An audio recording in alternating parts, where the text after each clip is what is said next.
دکان سیل کې او دې ته ولېږي یو 10 ورځو له جیل ته او نو دې به هله ټیک کېږي دا خو داسې نه کېږي چې به ته ورشو په 200 روپۍ ورکو او راشي او دلته بیا هغه نرخنامې هم د دغې قصابانو د دوکانونو د مخې نه ختمې شولې چې هغه په دوکان باندې د نهې په ورځ باندې سریام څاروي لاریږي او خرڅېږي زه دا ریان چې د په شا څوک ولاړ دي نه وایي د 15 روپو بیزو نه وه او د 10 روپو یې پړی یوړو بس دل کې یو دا کار چې هغه سړی په ډنډه باندې ټیک کو ډېر د بلا بچي هغه دوکان هم سیل کو او هغه هر څه ټیک کول نو بیا سړی وي ضیا زنده باد او ضیا زنده باد چې سرکاري ریټ 850 دی قصابان په 11 او 1200 خرڅي آیا حکومتي ریټ چیلنج کول دا نه دي دغه ګندو روډ باندې دوی په بازار کې دا ماحول ګنده کړی دی د دوی د دکان نه نرخ هم اوچتېږي او د دوی د دکان نه ریټ هم برابر دا وخت موجود یم د شب قدر چوک نه یو څو قدم وړاندې کتوزی بټګرام روډ باندې د ضیا قصاب د دکان مخې ته کتونکو غوښه چې کوم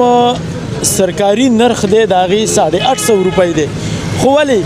دغه قصابانو د 850 نه دغه غوښه قیمت یې بړاو کو 12 13 1400 ته وختو دغه ریټ او د دې زه به بله دا خبره وکړم چې کله مخکې اډیشنل اسسټنټ کمشنر محمد طارق نو دغه قصابانو په بینرو باندې چې کوم نرخنامه وه هغه هم اویزه وه خو ولې اوس هغه نرخنامې هم د دغې قصابانو د دوکانونو د مخې نه ختمې شولې د دغې حوالې سره به د ضیا قصاب نه پوښتنې کوو چې هغوی څه وایي څه وایي ضیا د غوښې نرخ مخکې څه و او اوس څه و لږ دا راته ووایه بسم الله الرحمن الرحیم نن 10 ورځې مخکې لا 20 ورځې مخکې چې ریټ و په هر دکان باندې 900 بورډ لګېدلی و او اوس په دې 15 ورځو کې دننه 200 روپۍ کیلو زیات شو په 1100 روپۍ کیلو شوه او د دې نه پس هم اوس په نور هم ریټ زیاتېږي غوښه په 1200 روپۍ کیلو کېږي دا ډوکي پسته به په 1400 روپۍ خو دلته تپوس نشته تپوس وجه څه ده وجه دا ده چې اوس کو زه وایم نو ماته بیا خلک وایي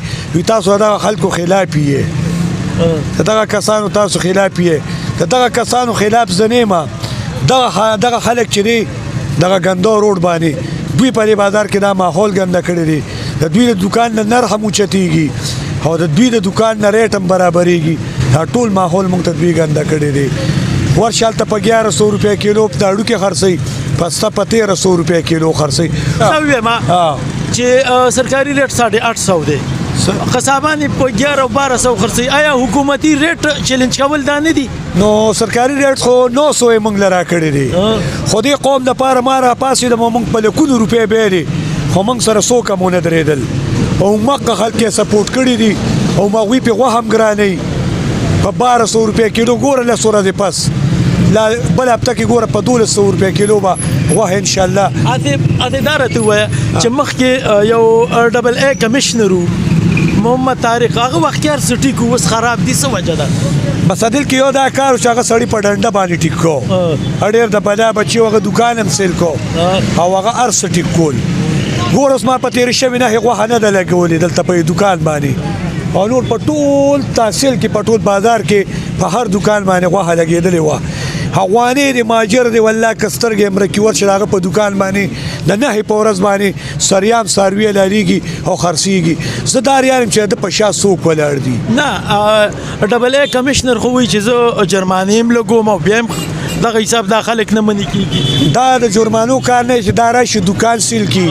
او په دغه جرمانه کار نه کېږي چېرې ما 2000 روپۍ جرمانه کړي او ما 3000 روپۍ جرمانه کړي دا ګپ شپ دی چې زه د ورځې 10,000 او 20,000 ګټم نه ما ته 2000 روپۍ لکه مثال سر نه پریوزي هغوی هغه ریټ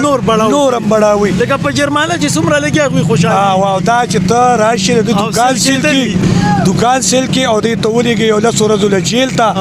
او نو دې به هله ټیک کېږي دا خو داسې نه کېږي چې به ته ورشو په 200 روپۍ ورکو او راشي او دلته بیا خو زه پر عوام هم دومره خوشحال یم زه یم چې سرمن تې ولاړې کړي ځکه چې دا خلک موږ سره ونه درېدل دوی کې نه غیرت شته نه پښتو شته دوی دپاره موږ هر رنګه منډه تړلو واله خو یو قسم موږ سره ونه درېده پرې چې دا خلک یې ریسار کړي او پته به ورته ولګي دې روجې ته چې دوی زمانه په 1400 غوښه واغشه په دې مخ ته بیا ماته امتیاز وکړي. ډیره مننه کتونکو تاسو دغه ضیا قصاب خبره واوریدله. هغوی وایي چې دغه دکانونه دي د قصابانو دغه په جرمانو باندې د دوی هیڅ کار نه بلکې دا سیل کول غواړي ځکه چې دوی 2000 او 3000 جرمانه کي نو هغوی ریټ به بړاو کي. او زه به یو بله خبره هم دا وکړم چې تېرې څو ورځې وړاندې زمونږ ډبل ای کمشنر شب قدر مټې ته تللی ولته یو قصاب 2000 روپۍ جرمانه کو او بیا دغه حساب د هغه ځای نه راغو په پیر قلعه کې یو سبزی والا 1000 روپۍ جرمانه کو. نو هغه د پښتو متل دی وایي د 15 روپو بیزو نه وه او د 10 روپۍ پړی یوړو. یعنی هغلته خو د دغه سرکاري د دغه تقریبا 40 لاک نه اباو دغه موټر دی دغه ورپسې هغلته لاړې بیا د 4-5 هزار د دغې تیل سوځي. یعنی قومي خزانې ته نقصان ډېر وشو څه پیدا ورته رانله. پکار ده چې دغه 5-6 هزار په ځای خو د دوی کم از کم د دغه تیلو کومه خرچه وه کم از کم چې دغه خو پوره کړی وی که نه نو هغې کې هم دومره جرمانه ولګي چې قومي خزانې هم نقصان ورکي عوامو هم نقصان ورکي او په هغوی دغه قصابانو یا دغه